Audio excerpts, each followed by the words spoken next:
Hello बच्चों, कैसे हो आप सब। मैं निकुंज जरीवाला एक बार फिर से आपका स्वागत करता हूं आपके अपने YouTube channel magnetic science institute पे। बच्चों, आज हम लक्ष्य केमिस्ट्री का छठा पार्ट करेंगे जो कि है थर्मोडायनेमिक्स। चलिए बच्चों, सबसे पहले हम जिस तरह से हर चैप्टर में करते हैं उसी तरह से बच्चों हम स्टार्ट करेंगे with one short formula. Right, चलिए बच्चों, थर्मोडायनेमिक्स के फॉर्मूलाज एंड इंपॉर्टेंट टर्म्स जो है वो फटाफट सीखेंगे। चलिए बच्चों, तो सबसे पहला कंसेप्ट होता है आपका सिस्टम सराउंडिंग का। सपोज एक टेस्ट ट्यूब है, टेस्ट ट्यूब के अंदर आप कोई केमिकल लेके केमिकल रिएक्शन करा रहे हो। राइट, तो जिसके अंदर रिएक्शन हो रहा है that is your chemicals. Chemicals क्या होता है बच्चों, आपका सिस्टम होता है। क्या होता है, केमिकल आपका सिस्टम होता है। सिस्टम के बाहर का जो पूरा पार्ट है वो क्या होता है बच्चों, सराउंडिंग होता है। ओके, और टेस्ट ट्यूब जो है वो खुद क्या बनता है बच्चों, बाउंड्री बनता है। क्या बनता है, टेस्ट ट्यूब खुद जो है वो बाउंड्री बनता है। चलिए बच्चों, यहाँ पे तीन टाइप के सिस्टम देखेंगे हम। टाइप्स ऑफ सिस्टम जो है आपको पता ही होगा, तीन टाइप के होते हैं, open, close and isolated system. Open, close and isolated system. चलिए बच्चों, क्या होता है तीनों के अंदर, अगर हम यहाँ पे लिखे मास और एनर्जी, तो ओपन सिस्टम में मास ट्रांसफर एनर्जी ट्रांसफर दोनों अलाउड होता है सिस्टम सराउंडिंग के बीच में। क्लोज सिस्टम में मास अलाउड नहीं होता है, एनर्जी अलाउड होता है। आइसोलेट सिस्टम में मास एनर्जी दोनों का ट्रांसफर जो है वो अलाउड होता नहीं है। ओके, चलिए बच्चों, फिर होता है आपका मैक्रोस्कोपिक एंड माइक्रोस्कोपिक प्रॉपर्टी। पहले बात करते हैं बच्चों मैक्रोस्कोपिक प्रॉपर्टीज के बारे में। तो मैक्रोस्कोपिक मतलब वो प्रॉपर्टी जो खाली बल्क के लिए ही मेजर कर सकते हैं। तो macroscopic properties are those property which only define for bulk. Individual particle का हम ऑब्टेन नहीं कर सकते हैं, जैसे कि प्रेशर हो गया, टेम्परेचर हो गया, राइट, या वॉल्यूम हो गया। ये सारे कैसे क्वांटिटी है, मैक्रोस्कोपिक है, जिसे आप होल का ही मेजर कर सकते हो, इंडिविजुअल का मेजर नहीं कर सकते हो। सिमिलरली माइक्रोस्कोपिक प्रॉपर्टी क्या होता है बच्चों तो माइक्रोस्कोपिक प्रॉपर्टी जो है ये वो प्रॉपर्टी है जो हम इंडिविजुअल पार्टिकल का भी डिफाइन कर सकते हैं, दैट इज डिफाइन फॉर या obtain for individual particle also.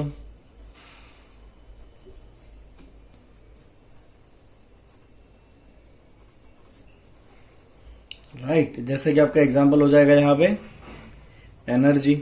Energy आप इंडिविजुअल पार्टिकल का भी मेजर करा सकते हो, ठीक है ना। चलिए बच्चों, अब आगे बढ़ते हैं यहां से। फिर आएगा आपका इंटेंसिव एक्सटेंसिव प्रॉपर्टी। मैं इसलिए करा रहा हूं बेसिक चीजें क्योंकि आपको पता होना चाहिए। एक बार आप एमसीक्यू चालू करें उसके पहले एक बार इसको देखना जरूरी है। तो इंटेंसिव प्रॉपर्टी बोलिए क्या होता है बच्चों, intensive property the properties which are mass independent. Mass independent या क्वांटिटी इंडिपेंडेंट, ऐसी क्वांटिटीज जो, ऐसी प्रॉपर्टीज जो क्वांटिटी के ऊपर डिपेंड नहीं करती है, जैसे कि डेंसिटी।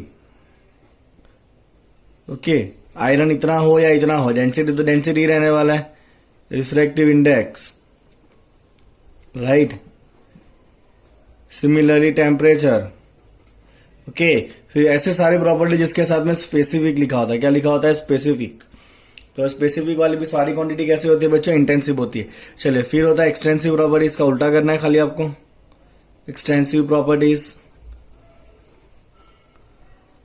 है ना बच्चों। तो एक्सटेंसिव प्रॉपर्टी में क्या होता है बच्चों, ऐसे प्रॉपर्टी जो मास पे डिपेंड करता है, mass dependent property. Right, okay, mass dependent property के अंदर बच्चों कौन कौन सा होता है, तो वॉल्यूम होता है जो मास पे डिपेंड करता है, ठीक है ना। ओके, फिर इंटरनल एनर्जी आएगा आपका इस चैप्टर में। राइट, एंथैल्पी आएगा, एंट्रोपी आएगा। तो ये सारे प्रॉपर्टी जो है वो क्वांटिटी के ऊपर डिपेंड करते हैं। तो वो सारे कैसे प्रॉपर्टी होंगे बच्चों, एक्सटेंसिव प्रॉपर्टी होंगे। चलिए बच्चों, इसके बाद का नेक्स्ट टर्म आता है आपका internal energy. Internal energy is, it is a total of kinetic energy plus potential energy of all particles. Right, okay, और ये काइनेटिक एनर्जी जो इंटरनल एनर्जी है आपका ई, वो किस पे डिपेंड करता है, internal energy is the function of temperature. Internal energy किसके ऊपर डिपेंड करता है? टेम्परेचर के ऊपर डिपेंड करता है, बिकॉज जितना ज्यादा टेम्परेचर होगा इतना इंटरनल एनर्जी क्या होना है बच्चों? बढ़ने वाला है। ओके, क्लियर आपको ये टर्म जो है वो इंटरनल एनर्जी। काइनेटिक एनर्जी क्यों? बिकॉज हर एक पार्टिकल मोशन में होगा। ओके, और पोटेंशियल एनर्जी क्यों बच्चों? पोटेंशियल एनर्जी इसलिए बिकॉज पार्टिकल जो है वो एक दूसरे को अट्रैक्ट और रिपेल करेंगे और उसकी वजह से उनके पास क्या आएगा? पोटेंशियल एनर्जी आएगी। और ये टोटल एनर्जी को हम कहते हैं इंटरनल एनर्जी, और वो खाली किस पर डिपेंड करता है? टेम्परेचर के ऊपर ही डिपेंड करता है, राइट? इंटरनल एनर्जी की बात की हमने। चलिए फिर नेक्स्ट हम आ जाता है बच्चों एंथैल्पी। इसको हम डिनोट करते हैं bye symbol H.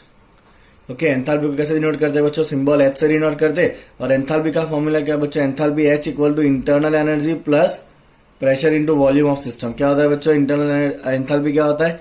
Enthalpy H is equal to energy plus internal energy plus pressure into volume. ये जो प्रेशर इनटू वॉल्यूम है ना, उसका डायमेंशन भी एनर्जी का ही आता है, वो आपको ध्यान रखना है, राइट? चलिए, अगर सिस्टम का स्टेट चेंज हुआ तो हम लिखेंगे change of enthalpy is equal to change of internal energy plus delta of PV.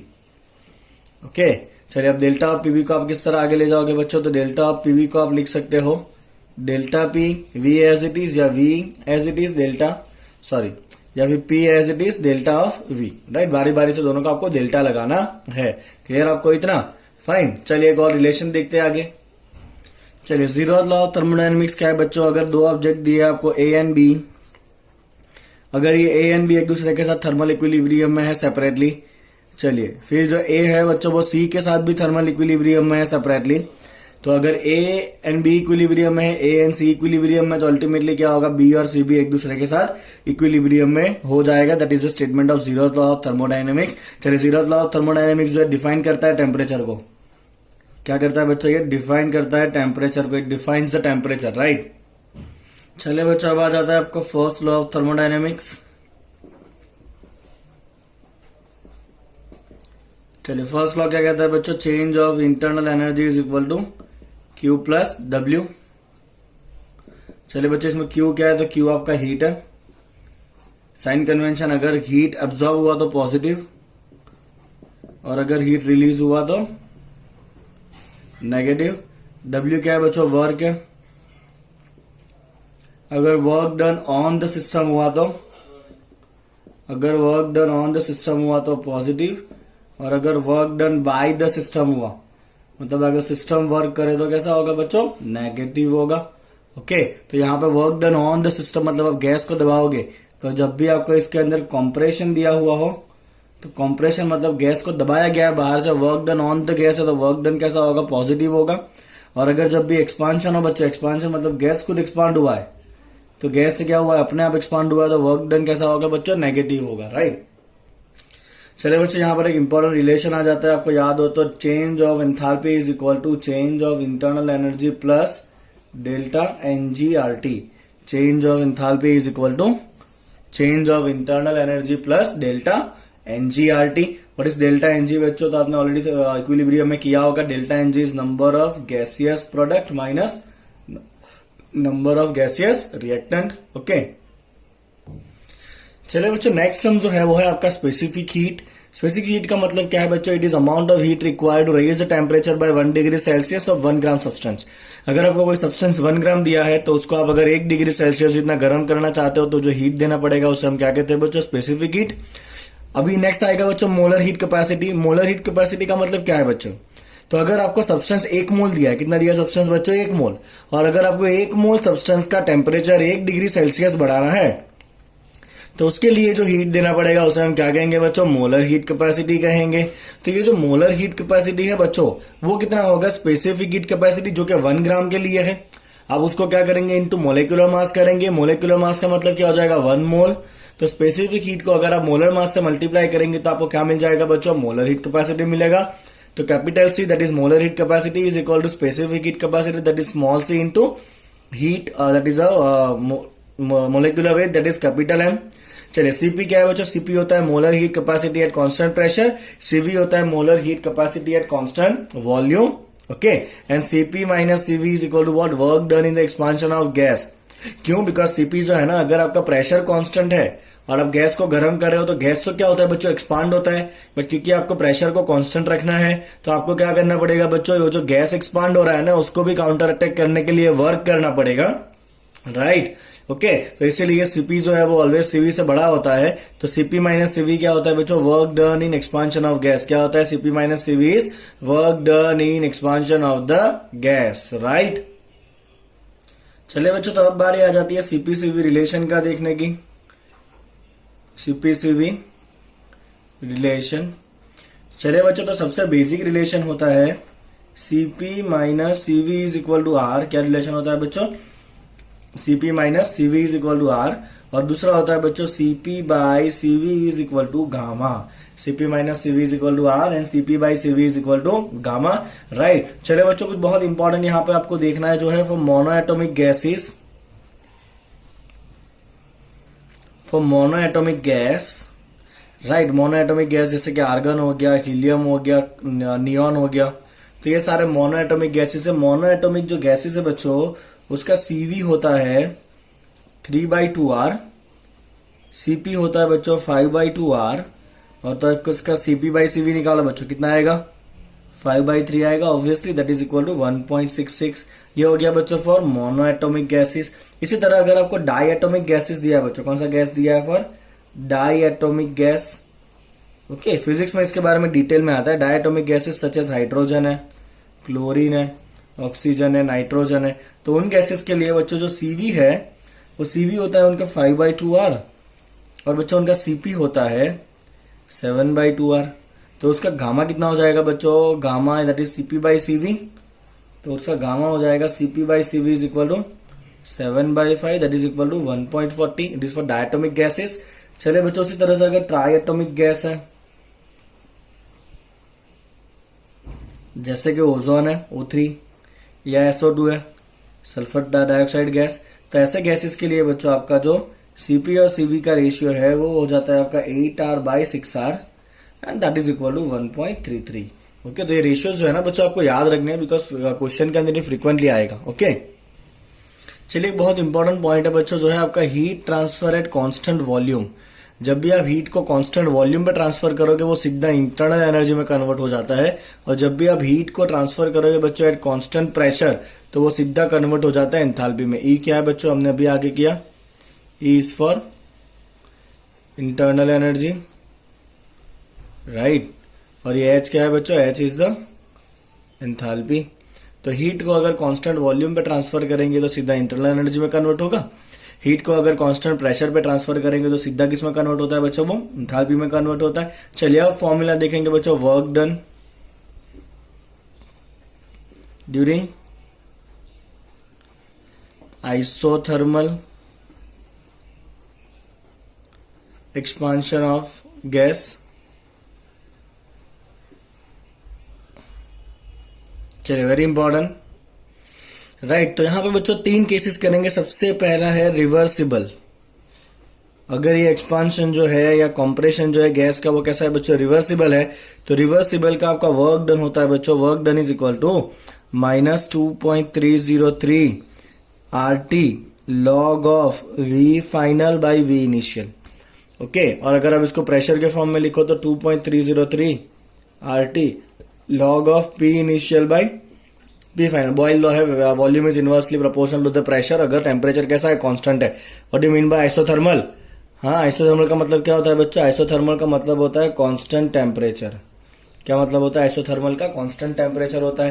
तो ये कौन सा है बच्चों? रिवर्सिबल है। तो इतना वर्क डन होगा कितना? -2.303 RT log V2 by V1 या VF बाई V इनिशियल। मैं इसका डेरिवेशन नहीं दिखाऊंगा, हमें खाली फॉर्मूलाज करना है, ठीक है ना। चले बच्चों, अगर वही जो है वो आपका इररिवर्सिबल एक्सपांशन है, कैसा है बच्चा? एक्सपांशन इररिवर्सिबल है। अगर ये इररिवर्सिबल एक्सपांशन है जो फ्री वैक्यूम के अंदर हो रहा है, कहां हो रहा है बच्चों? इररिवर्सिबल एक्सपांशन फ्री वैक्यूम में हो रहा है, तो वर्क डन कितना होगा? 0।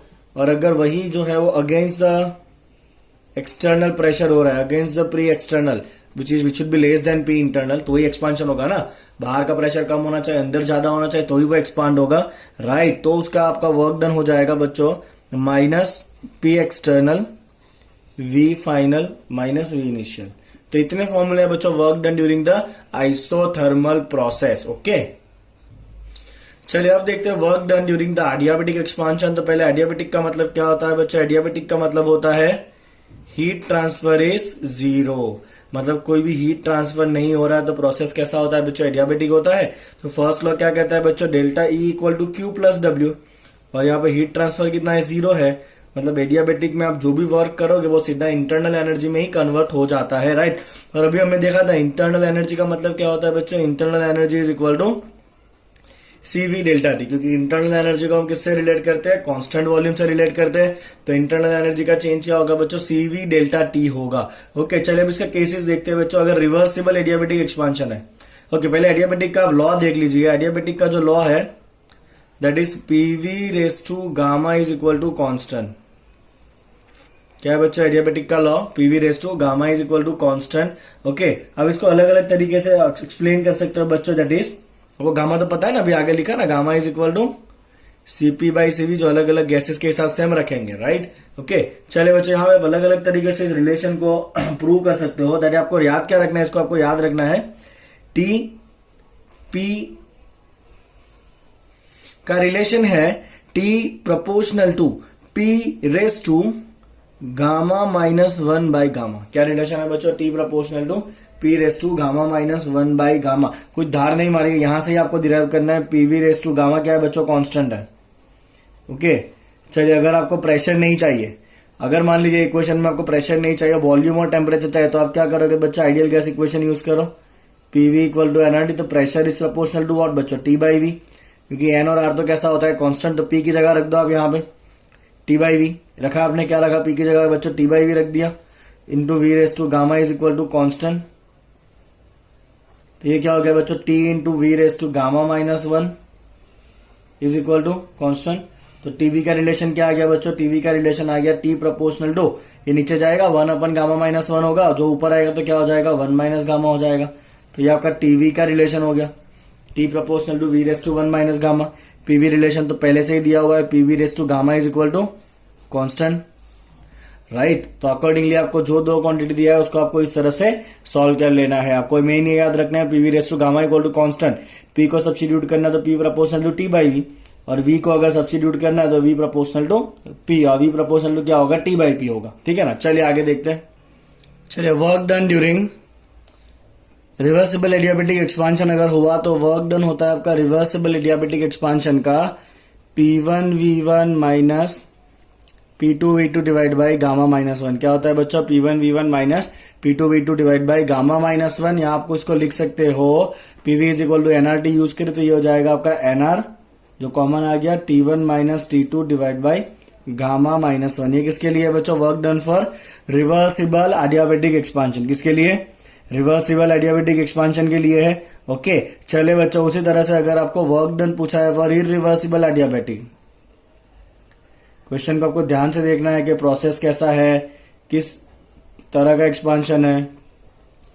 तो अगर इरिवर्सिबल एडियाबेटिक एक्सपांशन है तो उसका वर्क डन आ जाएगा बच्चों आपका CV into delta T, delta T मतलब T2 माइनस T1, और उसको आप सिंप्लीफाई करके लिख सकते हो बच्चों minus R into P external T2 P1 minus T1 P2 divide by P1 into P2, right. तो ये फॉर्मूला बच्चा आप अप्लाई कर सकते हो अगर प्रोसेस कैसा है, इरिवर्सिबल है। कैसा है प्रोसेस, इरिवर्सिबल है तो। ओके, चलिए बच्चों, लिमिटेशन क्या है फर्स्ट लॉ का। तो फर्स्ट लॉ का लिमिटेशन है, you can not decide the spontaneity, it can not decide the spontaneity, right. Reaction होगा कि नहीं होगा वो पता चलता नहीं है, can not decide the spontaneity of the reaction. Okay, चलिए बच्चों, second law of thermodynamics, 3-4 statement है, मैं क्विकली बताऊंगा आपको। तो पहला स्टेटमेंट है बच्चों कि heat can not flow from low temperature to high temperature on its own. Heat अपने आप लो टेम्परेचर से हाई टेम्परेचर नहीं जा सकता है बच्चों। चलिए बच्चों, दूसरा है there is no engine which converts all the heat to work right 100% मतलब is that it can not have, किसी भी इंजन का एफिशिएंसी 100% कभी नहीं हो सकता। It can not have 100% of efficiency, ये पॉसिबल नहीं है। चले बच्चा इंजन की बात छिड़ी है तो फिर एफिशिएंसी ऑफ इंजन बता देता हूं क्विकली आपको। एफिशिएंसी होता है बच्चा इंजन का work done by heat absorb, output by input. Output क्या होता है बच्चा इंजन का वर्क डन, इनपुट क्या होता है हीट एब्जॉर्ब। तो एफिशिएंसी एन जो है that is equal to work done by heat absorb को हम लिखते हैं बच्चों Q1। ओके फाइन, समझ में आया आपको इतना। तो हीट रिलीज कितना हुआ होगा बच्चों, that is equal to Q1 minus W। अगर तो मान लीजिए कि उसने Q1 जितना हीट लिया, 100 जूल हीट लिया, उसमें से 70 जूल वर्क किया, तो बाकी 30 जूल क्या हुआ, लॉस हुआ कि नहीं। तो ये Q2 क्या है बच्चों, लॉस है। ये क्या है, एब्जॉर्ब है। और ये क्या आपका वर्क है। ओके चलिए, एफिशिएंसी का फॉर्मूला है 1 minus T2 by T1। This is for the Carnot engine. Actually ये फिजिक्स का टॉपिक है बट केमिस्ट्री में भी कई बार इससे क्वेश्चंस आपको मिल जाते हैं, राइट, केमिस्ट्री सेक्शन में भी। तो यहाँ पे जो T2 है बच्चों, T2 क्या है, T2 है आपका low temperature reservoir, low temperature reservoir का टेम्परेचर है। और T1 क्या है बच्चों, हाई टेम्परेचर रिजर्वर का टेम्परेचर है। एक जो है वो सोर्स बनता है, दूसरा क्या बनता है, सिंक बनता है। हाई टेम्परेचर वाला क्या होता है बच्चों, सोर्स होता है। लो वाला क्या होता है, सिंक होता है। ठीक है, चलिए बच्चों, यहाँ नेक्स्ट टर्म आ जाता है आपका एंट्रोपी। क्या आता है बच्चों, नेक्स्ट टर्म आता है आपका एंट्रोपी, जिसे हम कहेंगे एस। तो ज्यादा कुछ नहीं लिखूंगा, मैं लिखूंगा entropy is the measure of randomness. क्या है बच्चा, entropy is the measure of randomness of system. It is the measure of randomness of a system. चलिए बच्चा, एंट्रोपी का फॉर्मूला है change of entropy delta S equal to heat absorb reversibly divide by temperature T। क्या formula है बच्चों, delta S is equal to Q reversible by T। What is Q reversible, Q reversible is heat absorb और release. Heat absorb, अगर absorb हुआ तो plus करना है, और हीट रिलीज्ड, रिलीज हुआ तो क्या करेंगे, माइनस करेंगे। कंडीशन क्या होना चाहिए बच्चों, रिवर्सिबली होना चाहिए, राइट। ओके तो वहां से आपको क्या मिल जाएगा, डेल्टा एस मिल जाएगा। ओके चलिए बच्चों, नेक्स्ट पॉइंट देख लीजिए। टोटल डेल्टा एस जो है यूनिवर्स का, यूनिवर्स में कौन कौन होता है बच्चों, सिस्टम होता है और क्या होता है आपका, सराउंडिंग होता है। तो सिस्टम और सराउंडिंग को मिला के आप टोटल एंट्रोपी का चेंज करोगे, वो क्या होता है, डेल्टा एस ऑफ यूनिवर्स होता है। और सेकंड लॉ का बच्चों एक स्टेटमेंट है केमिस्ट्री के लिए। सेकंड लॉ का statement for all spontaneous reaction, for all spontaneous reaction delta S of universe जो है वो ऑलवेज इंक्रीज होता है। मतलब डेल्टा एस ऑफ यूनिवर्स क्या होगा, ऑलवेज ग्रेटर देन 0 होगा। मतलब एंट्रोपी ऑलवेज इंक्रीज। जो रिएक्शन अपने आप होता है उनमें सब में क्या होता है, entropy of universe always increase. किसके लिए, फॉर ऑल स्पॉन्टेनियस रिएक्शन, अपने आप होने वाले रिएक्शन के लिए। एक और बात बच्चों, जो एंट्रोपी है it is the measure of unavailable energy. It is the measure of unavailable energy. ये ऐसी एनर्जी है बच्चों जो रैंडमनेस की वजह से लॉस हो जाएगा। ये एनर्जी अवेलेबल होती नहीं है। तो कितनी एनर्जी अनअवेलेबल होती है, energy unavailable is equal to entropy into temperature. तो एंट्रोपी इंटू टेम्परेचर जो है बच्चों एस इंटू टी। ये एनर्जी कैसा होता है आपके पास, अनअवेलेबल होता है। इस एनर्जी से आप कोई वर्क नहीं करा सकते हो। ओके चलिए बच्चों, एक दो फॉर्मूला नोट कर लीजिए एंट्रोपी चेंज का। तो एंट्रोपी चेंज का बच्चों फॉर्मूला है delta S is equal to N C V L N T2 by T1 plus NR L N V2 by V1। ये कब यूज करेंगे, जब T और V दिया हो आपको। चले बच्चों, इसी तरह से जब T और P दिया हो तो आपका फॉर्मूला हो जाएगा delta S is equal to minus NCP plus NCP ln T2 by T1 minus NR ln P2 by P1। Okay चलिए, अब इसके हिसाब से अगर मान लीजिए कि टेम्परेचर कांस्टेंट है तो ये वाला टर्म निकल जाएगा। ओके अगर वॉल्यूम कांस्टेंट है तो ये वाला टर्म निकल जाएगा। अगर प्रेशर कांस्टेंट है तो ये वाला टर्म निकल जाएगा। तो अकॉर्डिंगली आप दो फॉर्मूला यूज करिए और बाकी सारे एंट्रोपी आप निकाल सकते हो। ओके एक और बात आपको ध्यान रखना है बच्चों, फॉर रिवर्सिबल एडियाबेटिक प्रोसेस, अगर प्रोसेस कैसा है बच्चों, रिवर्सिबल और एडियाबेटिक है, ओके। तो रिवर्सिबल का एडियाबेटिक मतलब Q इक्वल टू 0, और रिवर्सिबल है मतलब Q रिवर्सिबल 0 ही रहने वाला है, मतलब एंट्रोपी चेंज भी कैसा रहेगा बच्चों, 0 रहेगा। अगर एंट्रोपी चेंज नहीं हो रहा है तो ऐसे प्रोसेस को हम क्या कहते हैं बच्चों, आइसो एंट्रोपिक कहते हैं। क्या कहते हैं इसको, आइसो एंट्रोपिक प्रोसेस, राइट। तो जो रिवर्सिबल एडियाबेटिक है वो आइसो एंट्रोपिक होते हैं, ओके। चलिए बच्चों लास्ट में आ जाएंगे एक और टर्म के ऊपर, जो है आपका फ्री एनर्जी। किससे डिनोट करेंगे बच्चों, इसको हम जी से डिनोट करेंगे।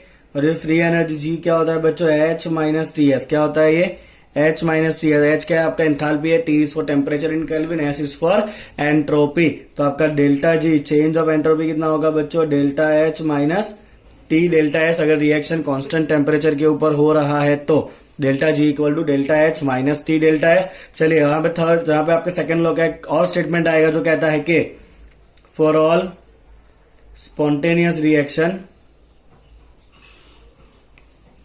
For all spontaneous reaction delta G is always less than 0। For all spontaneous reaction delta G is always less than 0, मतलब जो फ्री एनर्जी है उसका चेंज लेस देन 0 है, मतलब फ्री एनर्जी क्या होगा, ऑलवेज डिक्रीज होता है किसी भी स्पॉन्टेनियस रिएक्शन के लिए। स्पॉन्टेनियस रिएक्शन का फ्री एनर्जी ऑलवेज क्या होना है बच्चों, डिक्रीज होने वाला है। और ये जो फ्री एनर्जी है ना वो क्या होता है बच्चों, मैक्सिमम यूजफुल एनर्जी है। क्या है बच्चों, ये मैक्सिमम यूजफुल एनर्जी। और वो जो T इंटू एस था वो क्या था, वो ऐसा एनर्जी है जो अनअवेलेबल है, जिसको हम यूज ही नहीं कर सकते हैं।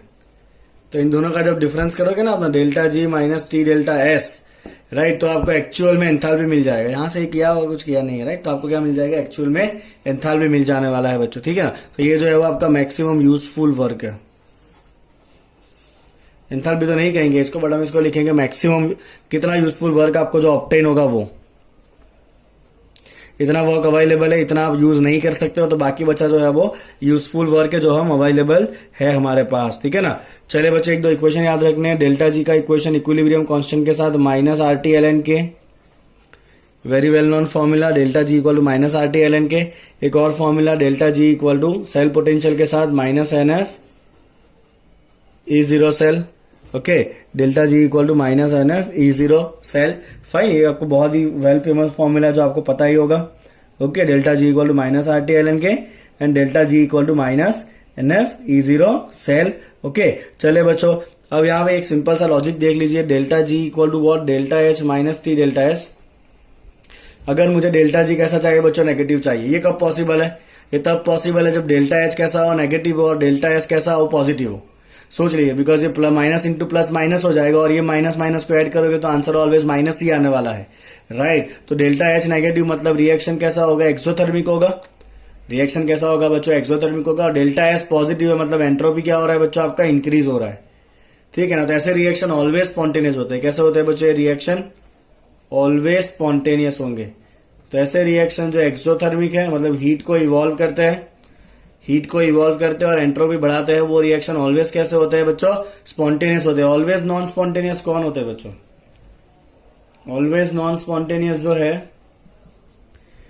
तो उसके लिए आप करिए delta G equal to delta H minus T delta S. आप चाहते हो रिएक्शन नॉन स्पॉन्टेनियस हो मतलब डेल्टा जी कैसा हो, पॉजिटिव, तो डेल्टा एच को पॉजिटिव रखिए, डेल्टा एस को नेगेटिव रखिए, माइनस माइनस प्लस हो जाएगा। इस प्लस को इस प्लस से जोड़ोगे तो आंसर प्लस ही आने वाला है। तो ऐसे रिएक्शन कैसे होंगे, ऑलवेज नॉन स्पॉन्टेनियस होंगे। डेल्टा एच पॉजिटिव मतलब रिएक्शन कैसा होगा बच्चों, एंडोथर्मिक होगा और उसका एंट्रोपी घट रहा है। तो ऐसे रिएक्शन कभी पॉसिबल नहीं है जो हीट को एब्जॉर्ब भी करे और एंट्रोपी कम भी हो, ऐसे रिएक्शन पॉसिबल होते नहीं है, ओके। चले बच्चों इस थ्योरी के बाद जो है ना बहुत सारे टाइप के अलग अलग एंथैल्पीज आते हैं, आपको पता होगा। एंथैल्पी में होता है बच्चों आपका रिएक्शन एंथैल्पी होता है, एंथैल्पी ऑफ न्यूट्रलाइजेशन होता है, फॉर्मेशन एंथैल्पी होता है, बॉन्ड डीएसोसिएशन एंथैल्पी होता है, हेस लॉ होता है। तो ये सब जो है ना वो हम एमसीक्यू के फॉर्म में ही देखने वाले हैं। चले बच्चों तो स्टार्ट करते हैं विद द एमसीक्यू। पहला एमसीक्यू है, in isochoric process the increase in internal energy is what.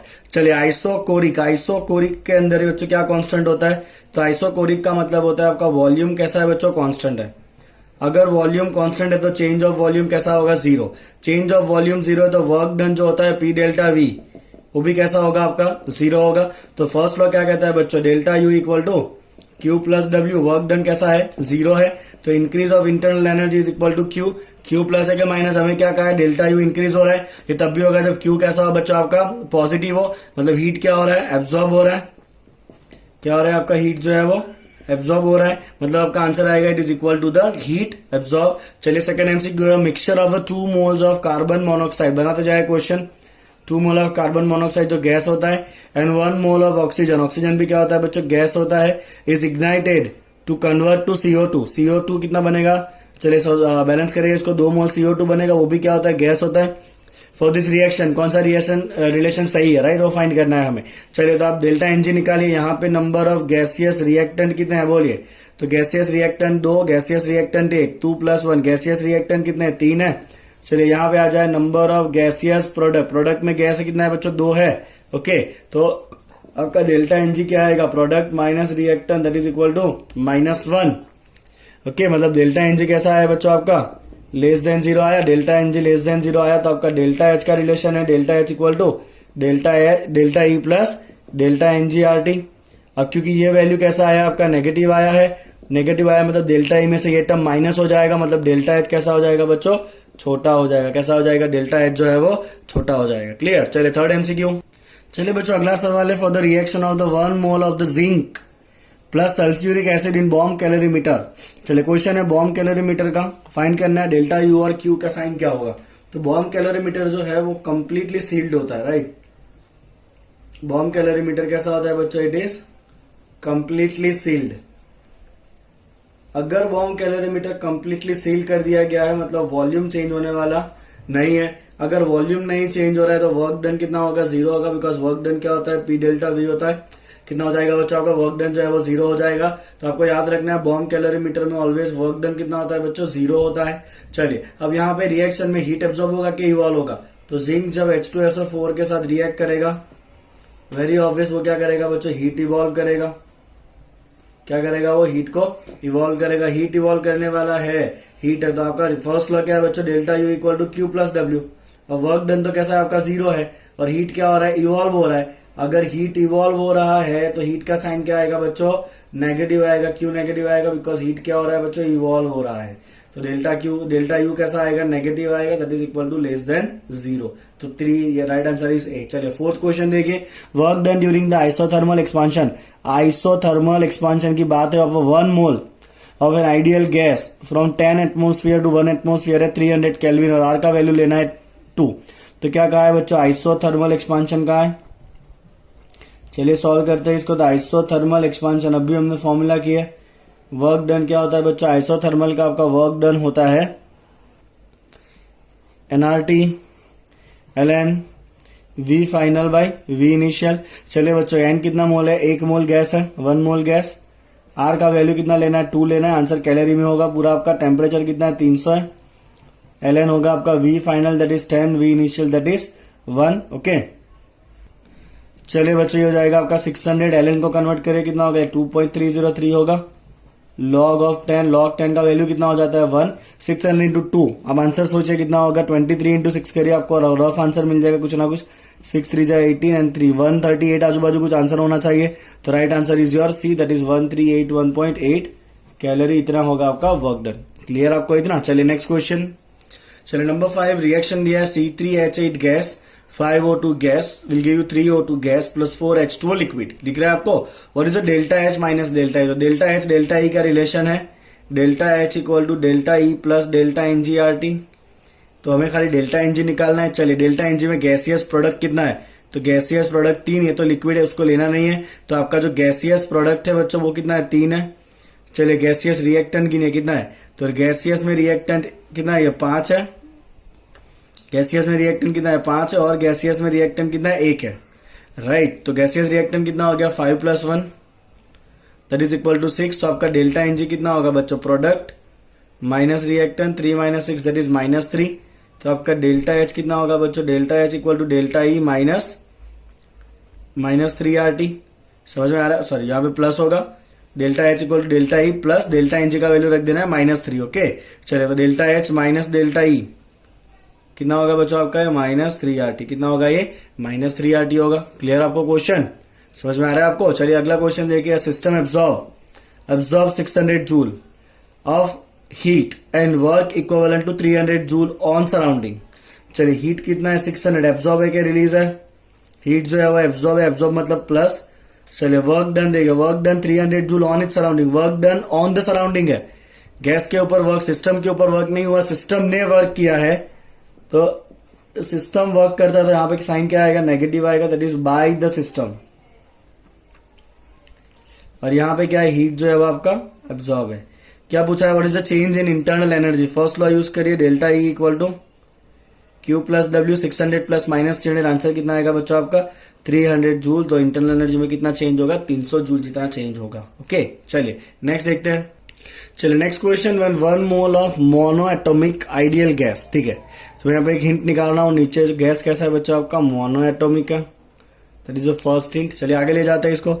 At T kelvin undergoes adiabatic change, change कैसा है बच्चों आपका, एडियाबैटिक है, ठीक है ना। चलिए from the external pressure of 1 atmosphere at a constant external pressure of 1 atmosphere changes the volume from 1 litre to 2 litre. चलिए वॉल्यूम कितना चेंज हो रहा है आपका, वॉल्यूम चेंज हो रहा है बच्चों, V1 है आपका 1 लीटर, जो चेंज होकर कितना हो रहा है आपका 2 लीटर हो रहा है, ठीक है। चले करना क्या, let's see the final temperature is how much. तो एडियाबैटिक प्रोसेस है, इनिशियल टेम्परेचर कितना था आपका, इनिशियल टेम्परेचर T था। चलिए T1 कितना है आपका, T केल्विन है, आपको T2 निकालना है, कितना होगा वो। तो आपका कौन सा रिएक्शन है, एडियाबैटिक है बच्चों। चलिए एडियाबैटिक का लॉ क्या कहता है, PV raise to gamma is constant. और आपका प्रेशर कैसा है बच्चों, कांस्टेंट है, कैसा है आपका प्रेशर जो है वो कांस्टेंट दिया हुआ है, राइट। चलिए तो प्रेशर क्या होता है बताइए। तो आपके पास आइडियल गैस इक्वेशन क्या है बच्चों, PV equal to nRT, right. तो आप प्रेशर की जगह पे क्या लिख सकते हो, प्रेशर की जगह पे आप लिख सकते हो RT बाई V। ओके तो जहां पे प्रेशर है वहां पे मैं T बाई V लिख दूंगा, R का तो यहाँ पे काम ही नहीं है, into V raise to gamma is equal to constant. तो आपका रिलेशन क्या बनेगा, T into V raise to gamma minus 1 is equal to constant, ठीक है। चलिए अब इसको सिंप्लीफाई करिए आप, that is equal to T1 into V1 raise to gamma minus 1 is equal to T2 into V2 raise to gamma minus 1। इतना clear. चलो तो यहां से आगे देखिए बच्चों, आपका T1 का वैल्यू कितना है, T1 का वैल्यू T है, V1 आपका कितना है बच्चों, V1 है आपका 1 लीटर। ओके गैस कौन सा है बच्चों, मोनो एटॉमिक है। चले याद करिए मोनो एटॉमिक का गामा कितना होता है, अभी हमने किया था, मोनो एटॉमिक का गामा होता है 5/3, आपको याद रखना है। चलिए गामा कितना है आपका 5/3 है, माइनस कितना पावर है 1, that is equal to T2 हमें फाइंड करना है। फाइनल वॉल्यूम कितना हो रहा है, फाइनल वॉल्यूम हो रहा है 2 लीटर। यहाँ भी गामा है 5/3 माइनस 1, तो ये बच्चों को कितना हो जाएगा, ये हो जाएगा आपका T into 1 power 2/3 is equal to T2 into 2 power 2/3। तो आपको जो T2 पूछा है वो कितना होगा बच्चों, T2 होगा आपका T1 divide by 2 raise to 2 power 3। कितना होगा आपका T2 होगा T1 divide by 2 raise to 2 power 3। Clear किस तरह इसको सॉल्व किया हमने, कोई डाउट इसके अंदर। ओके चलिए बच्चों नेक्स्ट MCQ क्या है, लेट्स सी। चलिए for which of the reaction delta S will be maximum. तो डेल्टा एस का मतलब क्या है बच्चों, डेल्टा एस का मतलब होता है रैंडमनेस, एंट्रोपी, राइट। और रैंडमनेस किसके डिपेंड करता है, रैंडमनेस डिपेंड करता है गैस के ऊपर, क्योंकि जितना ज्यादा गैस होगा उतना ज्यादा वो मोशन कैसा होगा, आपका जो ओवरऑल स्टेट है वो कैसा हो जाएगा, रैंडम हो जाएगा। चलिए तो देखिए किसके अंदर ऐसा है कि जहां पे गैस बन रहा है। ओके ध्यान से देखिए, यहाँ पे कैल्शियम सॉलिड है, ऑक्सीजन जो है वो गैस के फॉर्म में बना सॉलिड बन गया, मतलब रैंडमनेस कम हो जाएगा। ओके यहाँ पे देखिए सॉलिड है, एक सॉलिड बना और एक गैस बना, मतलब यहाँ पे रैंडमनेस बढ़ना है कंपलसरी, मतलब इसका एंट्रोपी जो है वो मैक्सिमम होने वाला है। ओके चलिए बच्चों नेक्स्ट देखिए, यहाँ पे क्या हो रहा है, यहाँ पे सॉलिड है, गैस में से गैस बन रहा है, मतलब यहाँ पे कोई ज्यादा इतना चेंज नहीं होने वाला है। ओके चलिए यहाँ पे देखिए ये भी गैस है, ये भी गैस है, यहाँ पे गैस के कितने मोल है, 4 मोल है, और वो घट के 2 मोल हो गए, तो यहाँ पे गैस कम हो रहा है, मतलब इसका एंट्रोपी क्या हो जाएगा, कम हो जाएगा। सबसे ज्यादा एंट्रोपी किसका बढ़ने वाला है, तो ये रिएक्शन का बढ़ेगा, बिकॉज गैस यहाँ पर है और रिएक्टेंट कहाँ पर है, सॉलिड है। तो यहाँ पे क्या हो रहा है बच्चों, सेकंड ऑप्शन जो है ना, बी ऑप्शन, उसमें सॉलिड क्या कन्वर्ट हो रहा है, गैस में कन्वर्ट हो रहा है ना, इसीलिए इसका रैंडमनेस कैसा होता है, मैक्सिमम होता है। ठीक है चलिए next question, when the enthalpy क्या होता है बच्चों, symbol H, enthalpy and entropy क्या होता है S। Okay for a chemical reaction are minus, the enthalpy minus है, and the entropy is +7.4, keep it plus. Okay, predict the reaction at 298 kelvin temperature. तो पहले ना हम जनरल देख लेते हैं कि यहाँ पे डायरेक्ट कोई आंसर मिल रहा है कि फिर कैलकुलेट करना पड़ेगा हमें। तो आपको स्पॉन्टेनिटी चेक करना है, तो आपको फ्री एनर्जी देखना पड़ेगा, delta G equal to delta H minus T delta H. चलिए डेल्टा एच, एच कैसा है आपका नेगेटिव है, minus T into delta H कैसा है पॉजिटिव है। तो ये क्या होगा बच्चों आपका माइनस, ओके, और उसके अंदर आपको एक माइनस ही वापस जोड़ना है, ये माइनस है ऑलरेडी, ओके, और उसके अंदर आप वापस माइनस जोड़ोगे तो आंसर आपका माइनस में ही रहने वाला है। तो डेल्टा जी आपका माइनस आ रहा है, डेल्टा जी माइनस आ रहा है, मतलब रिएक्शन कैसा होना है बच्चों आपका स्पॉन्टेनियस होगा। कैसा होगा रिएक्शन आपका जो है वो स्पॉन्टेनियस होगा। ओके, चलिए नेक्स्ट क्वेश्चन। चलिए छोटू सा क्वेश्चन है, 2Cl गैस, मतलब 2 क्लोरीन के एटम है, 2Cl गैस, उसमें से क्या बन रहा है बच्चों Cl2 गैस बन रहा है। क्या क्या पूछा, what is the sign of delta H and delta S. Delta H मतलब एंथैल्पी। चलिए आप सोचें यहाँ पे बॉन्ड क्या कर रहा है, बन रहा है ना बॉन्ड, यहाँ पे 2 एटम जुड़े और मोलिक्यूल बना, मतलब बॉन्ड बना। जब भी बॉन्ड बनता है तो ऑलवेज क्या होता है, एनर्जी रिलीज होता है, एनर्जी रिलीज होता है, मतलब ये प्रोसेस कैसा होगा, एक्सोथर्मिक होना है कंपलसरी, मतलब डेल्टा एच कैसा होगा आपका नेगेटिव होगा। क्यों, बिकॉज यहाँ पे क्या हो रहा है बच्चों, बॉन्ड फॉर्म हो रहा है। ठीक है, चलो डेल्टा एस की बात करते हैं, डेल्टा एस का क्या होगा। तो डेल्टा एस डिपेंड करता है रैंडमनेस के ऊपर। चलो यहाँ पे कितना गैस है, तो यहाँ पे गैस का 1 पार्टिकल, यहाँ पे गैस का 1 पार्टिकल, मतलब इस तरफ गैस के 2 पार्टिकल है, और जब प्रोडक्ट बना तो गैस का कितना पार्टिकल हो गया बच्चों, 1 ही पार्टिकल हो गया। तो जहां पे गैस के 2 पार्टिकल थे वो जुड़ के कितना पार्टिकल हो गया, 1 ही हो गया, मतलब गैस कम हो गया। गैस कम हो गया मतलब उसका रैंडमनेस क्या हो जाएगा, कम हो जाएगा। नंबर ऑफ गैसियस रिएक्टेंट 2 है और नंबर ऑफ गैसियस प्रोडक्ट कितना है, 1 है। तो नंबर ऑफ गैसेस कम हो रहा है, इसका मतलब रैंडमनेस कम होगा, तो डेल्टा एस कैसा आना है आपका नेगेटिव आना है, बिकॉज एंट्रोपी जो है वो कम हो जाएगा। समझ में आ रहा है बच्चों आपको क्वेश्चन। तो आपका आंसर होगा यहाँ पे माइनस माइनस। ठीक है, चलो नेक्स्ट क्वेश्चन देखिए। An engine operating between the temperature 150 and 25 degree takes 500 joule of heat from reservoir. कितना हीट लिया, 500 जूल हीट लिया। If there is no frictional loss then work done is equal to how much. तो यहाँ पे आपके engine का question है, engine है तो सीधा एफिशिएंसी ध्यान होना चाहिए। कार्नोट इंजन 1 माइनस T2/T1 और एफिशिएंसी होता है work done by heat transfer. चलिए 1 माइनस T2 मतलब लोअर टेम्परेचर, बट सेल्सियस में रखा तो काम तमाम आपको रखना है इसको किसके अंदर, केल्विन में रखना है आपको। तो 25 कितना होगा केल्विन में, 298 डिवाइड बाय, चलिए ये कितना है 150 है, 150 कितना होगा केल्विन के अंदर बच्चों बताइए। तो 150 हो जाएगा आपका 323 plus 100 that is 423। Okay, that is equal to work done divide by heat absorb. Heat कितना एब्जॉर्ब किया उसने, 500 एब्जॉर्ब किया है हीट को। ओके, चलिए अब इसको सिंप्लीफाई करिए और बता दीजिए आपका आंसर कितना आ रहा है वर्क डन का वो। ठीक है, चलिए नेक्स्ट क्वेश्चन पे जाते हैं। Which combination of delta H and delta H respectively leads to the non spontaneous reaction. ये ऑलरेडी हम बच्चों थियरी में कर चुके हैं। Delta G equal to delta H minus T delta H. Non spontaneous मतलब डेल्टा जी कैसा रखना है, पॉजिटिव। तो डेल्टा एच कैसा होगा बच्चों आपका पॉजिटिव होगा, और ये डेल्टा एस कैसा होगा नेगेटिव, ताकि ये माइनस माइनस प्लस हो जाए। ये भी प्लस प्लस प्लस प्लस को जोड़ोगे तो प्लस ही रहना है आंसर, माइनस होने वाला नहीं है। ओके, तो आपका आंसर क्या आएगा, delta H positive delta S negative. Clear. तो रिएक्शन कैसा होगा, ऑलवेज नॉन स्पॉन्टेनियस ही होगा। Next MCQ. चलिए बच्चों नेक्स्ट एक इंपॉर्टेंट क्वेश्चन है आपके सामने, देखिए। 1 mole of an ideal gas is allowed to expand reversibly and adiabatically. कैसे एक्सपांड हो रहा है बच्चों, एडियाबेटिकली एक्सपांड हो रहा है from a temperature of 27 degree if the work done during the process is 3 kilo joule. Work done during the process, और gas क्या हो रहा है, एक्सपांड हो रहा है ना, एक्सपांड हो रहा है मतलब वर्क डन कैसा होगा बच्चों, नेगेटिव होगा। ठीक है, चलिए आगे देखते हैं। The final temperature will be equal to what, CV आपको दिया हुआ है। ठीक है, तो अब ध्यान से देखिएगा यहाँ पे क्या क्या आपको हिंट मिला। एक तो एक्सपांड हो रहा है, एक्सपांड हो रहा है मतलब work done by the gas होगा, मतलब साइन कैसा होगा आपका नेगेटिव होगा। तो 3 किलो जूल मतलब 3000 जूल नेगेटिव होगा, बिकॉज एक्सपांशन का वर्क है, work done by the gas होगा, तो नेगेटिव साइन के साथ लेंगे उसको। चलिए बच्चों एडियाबेटिक का हिंट है आपका। ठीक है, एडियाबेटिक का हिंट है मतलब क्यू कितना आएगा आपका, 0 आएगा। तो फर्स्ट लॉ क्या है बच्चों, delta E equal to Q plus W. अब क्यू तो 0 है। चलिए चेंज ऑफ इंटरनल एनर्जी हमने फॉर्मूला लिखा था, चेंज ऑफ इंटरनल एनर्जी आपका होता है बच्चों N C V delta T. क्या होता है, चेंज ऑफ इंटरनल एनर्जी होता है एनसीवी डेल्टा टी, और चेंज ऑफ एंथैल्पी होता है एनसीपी डेल्टा टी। चलो नंबर ऑफ मोल कितना है 1, सीवी कितना है 20, डेल्टा टी मतलब T2 minus T1। Initial temperature 27 degree था, अपने को केल्विन में रखना पड़ेगा 300। वर्क डन कितना है बच्चों 3000।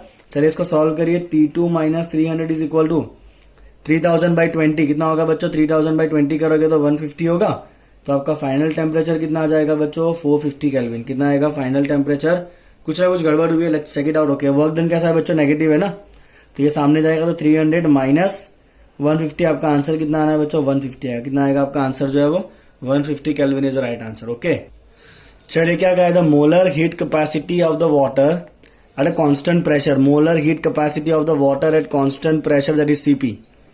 चलिए सीपी कितना है कांस्टेंट प्रेशर पे, molar heat capacity 75 joule per kelvin per mole है। When 1 kilo joule of heat is supplied to 100 gram of water. चलिए वाटर कितना है बच्चों, 100 ग्राम है, उसको आप मोल में कन्वर्ट करें बिकॉज सीपी पर मोल है ना, तो मोल में कितना होगा 100/18 मोल होगा पानी। चलिए उसको आपने कितना हीट सप्लाई किया बच्चों, आप हीट दे रहे हो उसको, कितना हीट दे रहे हो 1 किलो जूल मतलब 1000 जूल हीट दे रहे हो। Okay, what is the increase of temperature. तो बहुत सिंपल सा क्वेश्चन है, आपको स्पेसिफिक हीट दिया हुआ है। ओके, हीट गिवन दिया है, मास दिया है आपको, राइट। कितना है आपको मास की जगह आपने मोल में कन्वर्ट कर लिया है, कितना मोल है आपके पास 100/18 मोल है, तो यहाँ पे सीधा क्वेश्चन हो जाएगा Q equal to NC delta T। चलिए मोल कितना है आपका 100/18 है, स्पेसिफिक हीट कितना दिया है बच्चों 75। वैसे भी यहाँ पे सीपी होगा क्योंकि पानी का वॉल्यूम चेंज होता नहीं है, तो सीपी देना कंपलसरी था यहाँ पे, और डेल्टा टी हमें फाइंड करना है बच्चों। हीट सप्लाई कितना है आपका 1000 है। चलिए इसको सिंप्लीफाई करेंगे, ये हो जाएगा आपका 180/75, 180/75 कुछ नियरली 2.4 आजू बाजू आंसर आएगा आपका। क्लियर। चलिए नेक्स्ट क्वेश्चन। चलिए क्वेश्चन देखिए, डेल्टा एच ऑफ वेपराइजेशन है 30 kilo joule per mole and delta S of vaporization है 75 जूल पर मोल केल्विन। तो बॉइलिंग पॉइंट कितना होगा, तो डेल्टा एस है और डेल्टा एच है, तो रिलेशन क्या होता है बच्चों, delta S equal to Q/T, और Q का मतलब भी क्या है एंथैल्पी चेंज बाई T। चलिए Q एस कितना दिया है आपको 75 दिया हुआ है, डेल्टा एच कितना है आपका 30 किलो जूल मतलब 30,000 जूल डिवाइड बाई T। आप सिंप्लीफाई करिए, आपका आंसर आ जाएगा 400 केल्विन, राइट। ओके, चलिए बच्चों हम क्वेश्चन करेंगे regarding to that enthalpy of formation and bond association and that enthalpies, right. Let's start it. चलिए बच्चों आ गया आपके सामने हैश लॉ का ये क्वेश्चन। ओके, चलिए क्या कहता है हैश लॉ का क्वेश्चन, देखिए if S + O2 will give you SO2, तो कुछ 4 पद रिएक्शन दिए है। ओके, और पूछा क्या है वो देखिए, पहले उस पर ध्यान दीजिए, आपको पूछा गया, आपको पूछा है enthalpy of formation of sulphuric acid is what.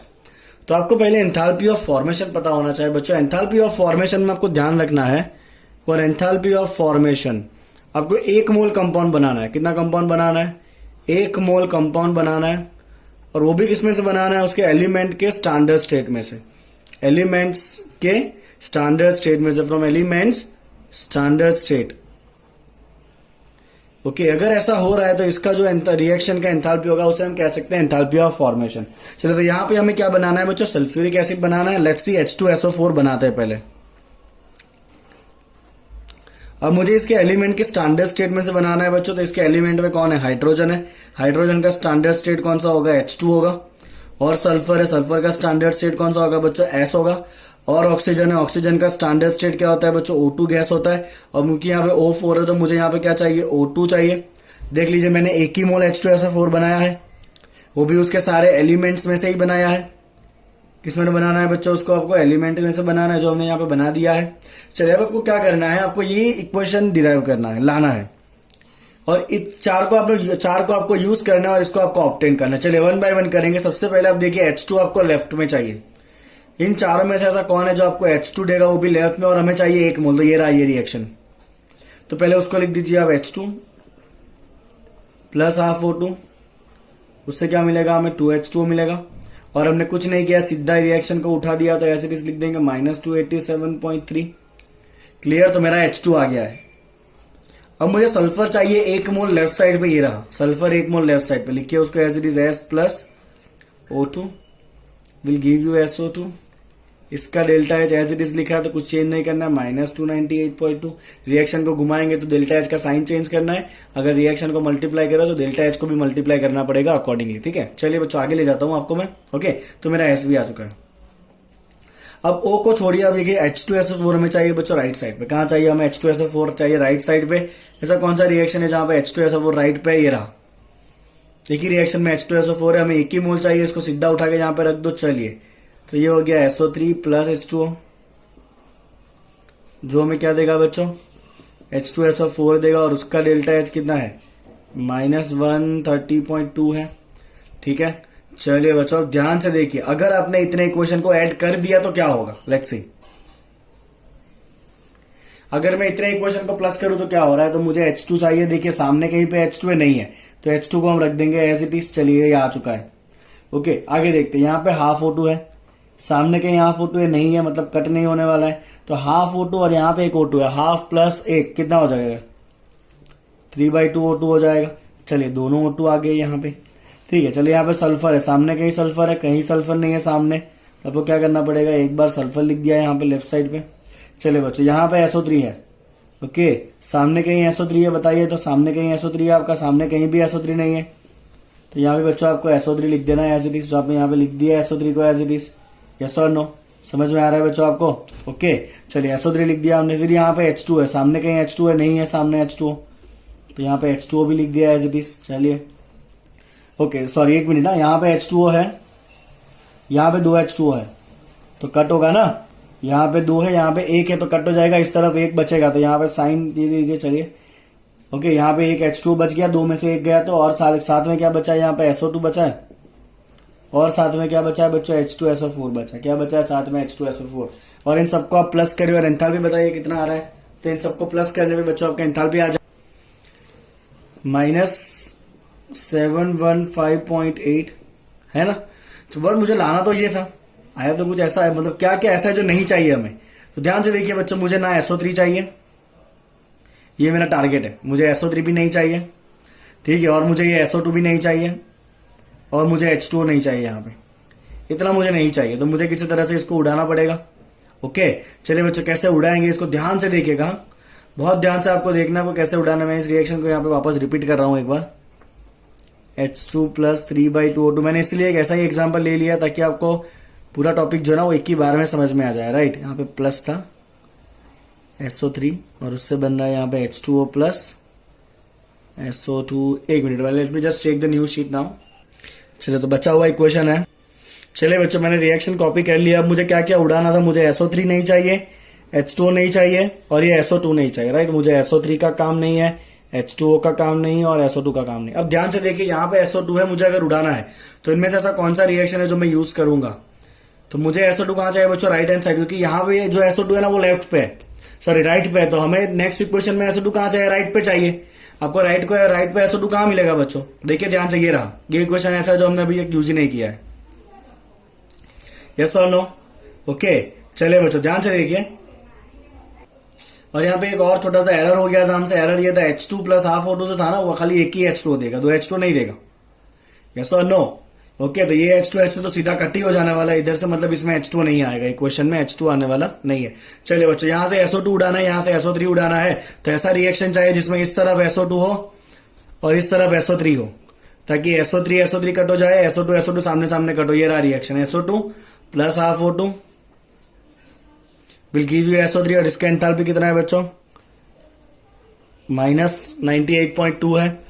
Okay, चलिए आप जैसे ही इसको प्लस करोगे आपका इक्वेशन का आंसर आ जाएगा। SO2 कट हो जाएगा, SO3 कट हो जाएगा। चलिए बच्चा आपका H2 3/O2 प्लस हाफ कितना होगा? एक ही तरफ है तो ऐड होगा, 3/O2 प्लस हाफ कितना होगा? 2O2 हो जाएगा। और यहाँ बचा है सल्फर, उससे आपको मिल गया H2SO4। चलिए इन दोनों को प्लस करिए, -715 प्लस 98, तो कुछ 813 आजू बाजू आंसर आएगा आपका। तो इसका आपका डेल्टा H कितना होगा? फॉर्मेशन होगा 813.9 किलो जूल। कितना होगा आपका एंथैल्पी ऑफ फॉर्मेशन? होगा बच्चों -813.9 किलो जूल। क्लियर आपको? तो जब भी आप ऐसे क्वेश्चन करो हैश लो को, तो पहले ये डिसाइड करिए आपको फाइंड क्या करना है। तो आपको फाइंड करना था एंथैल्पी ऑफ फॉर्मेशन, तो पहले उसका इक्वेशन लिख दीजिए जो आपको फाइंड करना है। ये आपको फाइंड करना है। एंथैल्पी ऑफ फॉर्मेशन मतलब 1 मोल बनाना है आपको, और उसके अंदर जो जो एलिमेंट है उसमें से डायरेक्ट बनाना है। और फिर सोचिए कि ये इक्वेशन को आप इसमें से किस तरह ला सकते हो प्लस माइनस करके, ठीक है। चलिए नेक्स्ट MCQ बताता हूँ इसके रिलेटेड। चलिए बच्चों 2 क्वेश्चन आपके सामने है। पहला क्वेश्चन कहा है इसमें डेल्टा HF फॉर्मेशन है, राइट, और मिथेनॉल इज गिवन बाय। तो मिथेनॉल का फॉर्मेशन करना है हमें। तो आपको पहले ये पता होना चाहिए मिथेनॉल किस स्टैंडर्ड स्टेट में होता है बच्चों? मिथेनॉल का स्टैंडर्ड स्टेट होता है लिक्विड, मतलब हमें 1 मोल मिथेनॉल बनाना है लिक्विड स्टेट में। तो यहाँ पे बना है मिथेनॉल बट गैसियस स्टेट में, तो ये क्वेश्चन तो ऐसे ही खत्म हो जाएगा। चलो मिथेनॉल 1 ही मोल है लिक्विड में, बराबर है, मिथेनॉल 1 ही मोल है लिक्विड में, मिथेनॉल 1 मोल है लिक्विड में। ओके, 3 में से कोई भी एक आंसर आ सकता है, बट जब फॉर्मेशन होता है तो सारा जो कंपाउंड है वो किस में से बनना चाहिए? उसके एलिमेंट में से बनना चाहिए। अब मिथेनॉल में कौन कौन से एलिमेंट है? Carbon, hydrogen and oxygen. तो कंपाउंड बनना चाहिए कार्बन, हाइड्रोजन, ऑक्सीजन में से। यहाँ पे मिथेनॉल बन रहा है CO2H2 में से, एलिमेंट फॉर्म में से नहीं बन रहा है, मतलब ये भी आंसर नहीं है। Okay, not the elemental form. Okay, यहाँ पे देखिए बच्चों, चलिए क्या हो रहा है। अब आपका कार्बन जो है वो सबके किसमें से बनना चाहिए, फॉर्मेशन के अंदर कंपाउंड बनना चाहिए 1 मोल, और किसमें से बनना चाहिए, from standard state of element, from standard state of element से बनना चाहिए, राइट। चलिए, तो स्टैंडर्ड स्टेट ऑफ एलिमेंट, उसके अंदर CH3OH जो है, उसके अंदर एक कार्बन है। कार्बन का स्टैंडर्ड स्टेट क्या होता है बच्चों, ग्रेफाइट होता है, राइट। हाइड्रोजन का स्टैंडर्ड स्टेट होगा H2, ऑक्सीजन का स्टैंडर्ड स्टेट होगा O2 गैस। चेक करिए ऐसा किसमें से हो रहा है, तो ये रहा ग्रेफाइट, O2 एंड H2, ये आपका राइट आंसर है। ओके, नेक्स्ट क्वेश्चन देखिए बच्चों, the heat of transition of graphite into diamond. तो आपको करना क्या है, आप चाहते हो कि आप ग्रेफाइट को कन्वर्ट कर दो बच्चों किसके अंदर, डायमंड में। तो इसका एंथैल्पी कितना होगा, तो 2 रिएक्शन दिया है आपको। ग्रेफाइट बच्चों लेफ्ट पे ही चाहिए, मतलब ये इक्वेशन आप एज इट इज रखने वाले हो पहले वाला, तो उसका तो एक्स का एंथैल्पी एज इट इज होगा। आपको डायमंड कहाँ चाहिए बच्चों, राइट पे चाहिए। देखिए तो फाइनल आंसर में डायमंड राइट पे चाहिए, तो इसको आप घुमा दोगे, यस और नो। जैसे ही बच्चों इसको आप घुमाओगे तो इसका साइन चेंज होकर कितना हो जाएगा, -y हो जाएगा। तो आपका आंसर कितना आ जाएगा बच्चों, x - y किलो जूल। कितना होगा ये, x - y किलो जूल इसका आंसर होगा इस MCQ का, राइट। नेक्स्ट देखते हैं बच्चों 2 और क्वेश्चन। चले बच्चों, question number 19, heat of formation of CO2, H2O and methane are given, you want to find the heat of combustion of methane. तो पहले आप कंबशन का इक्वेशन लिखिए बच्चों। मीथेन जो है, कंबशन मतलब रिएक्शन करेगा ऑक्सीजन के साथ, क्या बनाएगा बच्चों, वो CO2 बनाएगा, और क्या बनाएगा, 2H2। ओके, आपको इसको बैलेंस करना पड़ेगा, यहाँ पे क्या आएगा, साथ में आपका 2 आ जाएगा, राइट। ओके, चलो, तो अब ये आपको इसका एंथैल्पी निकालना है। तो ये आपका जो रिएक्शन है बच्चों, ओके, उस रिएक्शन का आपका जो एंथैल्पी है, आप क्या लिखोगे, डेल्टा H। एंथैल्पी क्या होता है, प्रोडक्ट माइनस रिएक्टेंट। प्रोडक्ट में कौन है बच्चों, CO2 कितनी बार है, 1 बार है। और प्रोडक्ट में कौन है, वाटर है। वाटर कितनी बार है बच्चों, 2 बार है। तो इसको कितनी बार लेंगे हम, 2 बार लेंगे। किसको, ये जो वाटर है उसको हम 2 बार लेंगे। तो ये हो गया आपका एंथैल्पी ऑफ प्रोडक्ट माइनस। चलिए, रिएक्टेंट में कौन कौन है, रिएक्टेंट में आपका मीथेन है, तो डेल्टा H ऑफ मीथेन 1 बार है। और कौन है बच्चों, ऑक्सीजन है, कितनी बार है, 2 बार है, डेल्टा H ऑफ O2। ठीक है, चलिए, अब ऑक्सीजन तो किस फॉर्म में, एलिमेंट फॉर्म में है, तो ऑक्सीजन का एंथैल्पी कितना होता है, 0। अब बाकी तीनों एंथैल्पी आपके पास है। ओके, ये आपका इक्वेशन कौन सा है बच्चों, कंबशन का इक्वेशन है ना। तो इसका जो एंथैल्पी है वही क्या है, आपका एंथैल्पी ऑफ कंबशन है। चलिए, CO2 का एंथैल्पी कितना है बच्चों, CO2 का एंथैल्पी दिया हुआ है आपको -94 प्लस 2 टाइम्स वाटर का कितना है, -68.4 माइनस, चलिए मीथेन का कितना है बच्चों, तो मीथेन का है आपका कितना, मीथेन का -17.9। समझ में आया आपको। चलिए, अब इसको सॉल्व करें और बताइए आपका आंसर क्या आ रहा है वो। यस, करेक्ट, आपका राइट आंसर है -212.9। ओके, चलिए बच्चों, आखिरी क्वेश्चन जो है वो बॉन्ड एनर्जी के रिलेटेड है, राइट।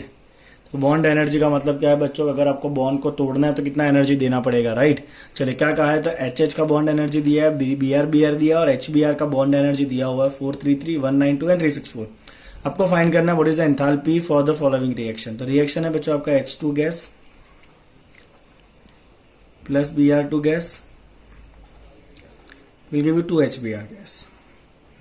समझेगा बहुत ध्यान से। तो इसके अंदर एक HH बॉन्ड होगा, इसके अंदर एक Br बॉन्ड होगा, और इसके अंदर HBr बॉन्ड 2 बार होगा, राइट।